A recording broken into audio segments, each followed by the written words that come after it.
উদ্ভট শব্দটার ব্যবহারটা মনে হয় একটু বেদনাদায়ক হইল। সংবিধানের মধ্যে নেই, সংবিধানের বাইরে গিয়ে তো আমরা অনেক কিছু একমত হইলাম, তাই না? আমরা যে একমত হইলাম রাষ্ট্রপতির ক্ষমতা বাড়াবো, সেখানে নোট অফ ডিসেন্ট আছে দুটো বিষয়ে, কিন্তু চারটে বিষয় তো একমত আছে সকলে। না, শেষ করতে দিন আপনার কথা বলার সময়। 30টি রাজনৈতিক দল মিলে যদি ষড়যন্ত্র করে তাই সে খারাপ হবে না বোধ হয়, মানে প্রক্রিয়া হিসেবে সেটা খারাপ হবে না। প্রথম কথা যেটা, সেটা হচ্ছে একটু ফ্যাকচুয়াল অ্যাকিউরেসির জন্য 20টি বিষয় নয়, 84টি বিষয়ে ঐকমত্য তৈরি হয়েছে। আচ্ছা, না এটা পরের পয়েন্টটার সাথে রিলেটেড। সেটা হচ্ছে এটা লাইভ ব্রডকাস্ট হচ্ছে, বাংলাদেশের মানুষ দেখতে পাচ্ছে, এবং এটা তো শুধুমাত্র লাইভেই থাকবে না, এটা বিভিন্ন জায়গায় সোশ্যাল মিডিয়াতে থাকে এবং সবাই দেখে। সেটা আমি আবার মনে করিয়ে দিচ্ছি এই কারণে যে দেখুন, আমরা প্রত্যেকে দলের অবস্থান তো জানি, দলের অবস্থান আপনারা বলেছেন, লিখেছেন, জানিয়েছেন ইত্যাদি, কিন্তু আমরা এখানে তো বসেছি এই কারণে যে আমরা কাছাকাছি আসতে পারি কিনা। ফলে আপনি পুনরুক্তি করার মধ্য দিয়ে আমরা আসলে খুব বেশি অর্জন করতে পারবো না, এই জিনিসটা আমাদের মনে রাখা দরকার। রাজনৈতিক দলগুলোর কাছে আমি গোড়াতেও আহ্বান করেছি, কমিশন বারবার আহ্বান করেছে, সেই ফেব্রুয়ারির থেকেই বারবার আমরা চেষ্টা করেছি, সেই জায়গায় আমরা অনেক দূর সাফল্য অর্জন করেছি যে আমরা আমাদের দলীয় অবস্থানের বাইরে এসেও তো অনেক বিষয়ে একমত হয়েছি। তো সেক্ষেত্রে উদয় ভাই, আপনি যদি কিছু মনে না করেন, উদ্ভট শব্দটার ব্যবহারটা মনে হয় একটু বেদনাদায়ক হইল। কারণ হচ্ছে প্রধানমন্ত্রীর মেয়াদ 10 বছর, এটাও তো আমরা এগ্রি করেছি। আমরা তো এটাও এগ্রি করেছি যে এখন কারো কাছে এটা যদি উদ্ভট মনে হয় তাহলে তো সমস্যা তৈরি হবে। সংবিধানের মধ্যে নেই, সংবিধানের বাইরে গিয়ে তো আমরা অনেক কিছু একমত হইলাম, তাই না?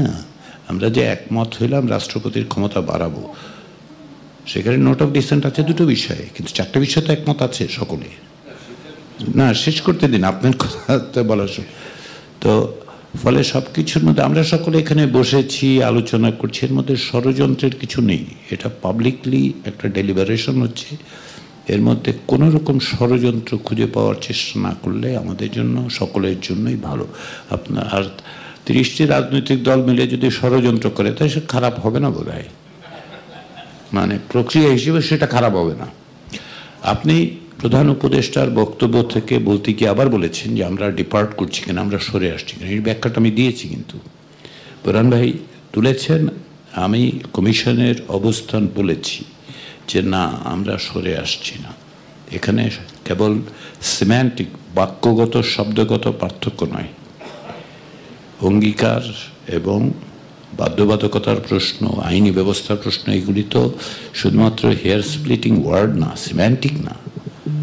আমরা কি অঙ্গীকার করছি? অবশ্যই অঙ্গীকার করছি, কিন্তু শুধুমাত্র অঙ্গীকারের জায়গার থেকে এর চেয়ে বেশি কিছু তো চাওয়া হচ্ছে। রাজনৈতিক দলগুলো তো চাইছেন, আপনার দল আপনার জোট চাইছেন কি একভাবে, সেটা কি? সেটা হচ্ছে আমি যেটা বুঝি, আপনি চাচ্ছেন যে আগামী পার্লামেন্ট, যেটাকে আপনারা বলছেন আগামী নির্বাচিত সংসদ 6 মাসের মধ্যে, এটা তো বাধ্যবাধকতা। একটা কিছু মনে করেন না কি, please don't take it personal, এটা একটা উদ্ভট কথা।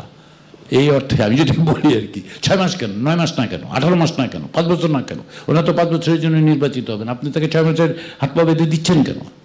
আপনি আমি কে 6 মাসের? এইসব প্রশ্ন তোলা যায়, তুললে লাভ নেই। আমাদেরকে, আমরা এখানে সকলে সমবেত হয়েছি কমিশনের উদ্যোগে সকল রাজনৈতিক দলের মতামতের জায়গাটা তৈরি করতে। আমরা প্রাথমিক পর্যায়ে তো বিষয়গুলি নিয়ে একমত হয়েছি, কী কী সংস্কার করা যায়, কোথাও একমত হয়েছি, কোথাও দিব কিছু বাদ গেছে, কিছু থেকেছে। এখন হচ্ছে প্রক্রিয়া নিয়ে আমরা আলোচনাটা দ্রুততার সাথে শেষ করতে চাই, কারণ হচ্ছে যে সামগ্রিকভাবে সময়ের স্বল্পতা, শুধু কমিশন দিক থেকে না, আপনাদের দিক থেকেও সময় তো বাংলাদেশের মানুষ দেখছেন তো যে আমরা একমতের জায়গায় আসতে পারছি কি পারছি না, সেটা আমাদের বিবেচনায় রাখতে হবে। আমরা আমাদের নিজের অবস্থান থেকে বললেই তো হবে না যে এইটা আমরা চাই। অফকোর্স আপনারা চাইবেন, আপনারা, আমি উদয় ভাই আপনাকে উপলক্ষ করে বলছি বা সকলকেই বলছি যে অবশ্যই আপনারা চাইবেন, আপনারা রাজনৈতিক দল, আপনাদের তো চাওয়ারই কথা, দলের একটা অবস্থান থাকবে, আদর্শগত অবস্থান থাকবে, কিন্তু একটা ভিন্ন প্রেক্ষাপটে একটা গণ অভ্যুত্থানের মধ্য দিয়ে এখানে এসে 1 বছর পরে আমরা চেষ্টা করছি সকলে মিলে যেন একটা ভবিষ্যৎ পথরেখা তৈরি করতে পারি। সেই জন্যই তো আপনারাই যে এতটা সময় দিচ্ছেন সকলে। কি কারণে? গতকালের জন্য না, এটা আগামীকালের জন্য। সেগুলো আমাদের বিবেচনায় রেখে আপনারা চেষ্টা করুন যে 6টা অপশান আলোচনায় 6টা অপশান এসছে, মানে আপনাদের প্রস্তাব। বিশেষজ্ঞরা 4টার কথা বলেছে, তার মধ্যে 2টা বিষয় আপনাদের একমত আছে, সকলেরই আছে। সেটা হচ্ছে অধ্যাদেশের মাধ্যমে, আর কিছু কিছু নির্বাহী আদেশ। নির্বাহী আদেশের আমি একটা ব্যাখ্যা দিয়েছি।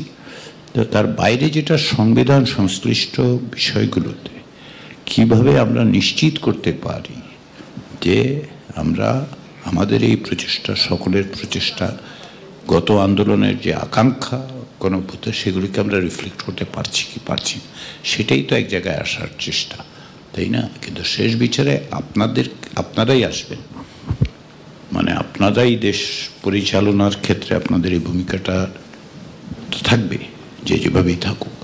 সেইটাই আমরা স্মরণ করিয়ে দিচ্ছি। এই জায়গায় আমাদের দিক থেকে তো ইম্পোজিশন নাই, কিন্তু বাংলাদেশের মানুষের কাছে আমাদের সকলের এক ধরনের দায় এবং দায়িত্ব তো আছে, সেটাও আমরা কি স্মরণ করব না?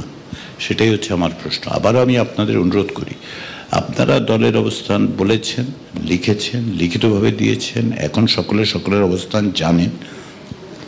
সেই জায়গায় আপনারা দেখুন যে কতটুকু কাছে আসা যায়, যাতে আমরা এর একটা মানে নিশ্চয়তা বিধান করতে পারি, অন্ততপক্ষে চেষ্টা করতে পারি।